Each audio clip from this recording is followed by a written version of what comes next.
2 సమూయేలు గ్రంథము 16వ అధ్యాయము 5వ వచనము. రాజైన దావీదు బహూరీము దాపునకు వచ్చినప్పుడు సౌలు కుటుంబీకుడగు గెరా కుమారుడైన షిమి అనునొకడు అచ్చట నుండి బయలుదేరి వచ్చెను.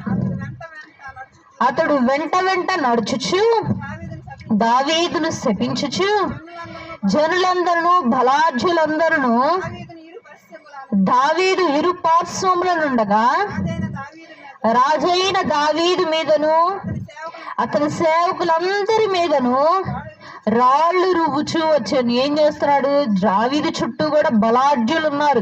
అంటే ఎంత యుద్ధం చేసినా కూడా గెలవగలిగేటువంటి సత్తా కలిగిన వాళ్ళు దావీదు చుట్టూ ఉన్నప్పటికీ దావీదు మీద ఏమేస్తున్నాడు?